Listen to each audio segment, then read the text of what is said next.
How do we get upset? Most people think they get upset because of what happens to them on the outside. Well, if that's true, welcome to human misery. How can you ever control all the things that will happen on the outside, which is what we're trying to do. We think that if we can get certain things and hold on to them and cling to them, that we'll be happy.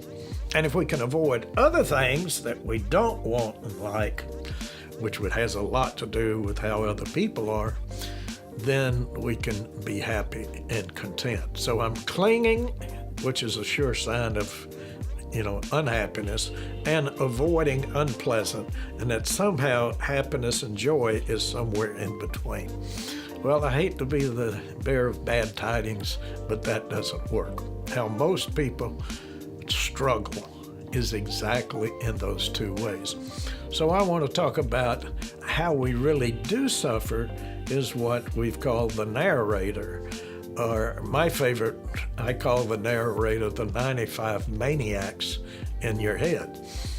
And this is what takes place in the mind moment by moment by moment. And in the mind, we say roughly 60,000 sentences a day. Give or take a few thousand, depending on how slow or how fast you think. Now, you cannot be any different at a moment's time, a day's time, or a lifetime than this inner dialogue that never stops.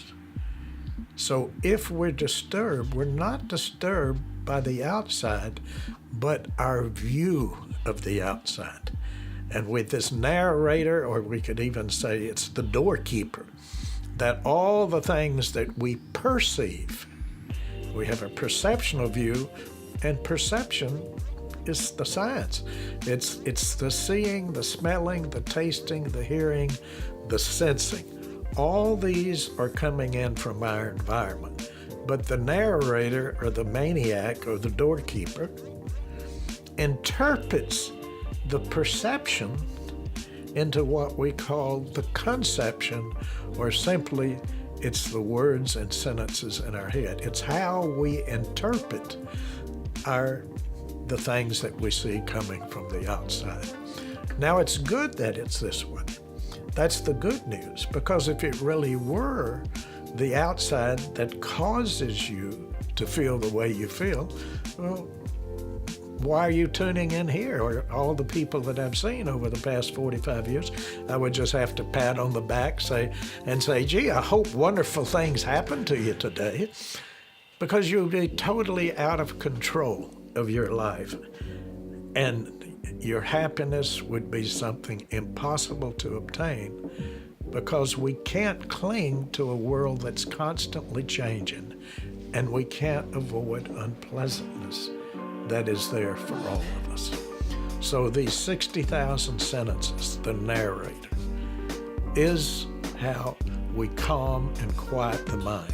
We can master this narrator, and that inner dialogue controls your joy and your contentment. I would tell him how angry I was and how my ego was out of control, and how I couldn't sleep at night, and my guilt was always present. And I would tell him how I could control those disturbances, as Vince taught us. And there's light at the end of the tunnel, that if you feel like that, I know someone that can help you.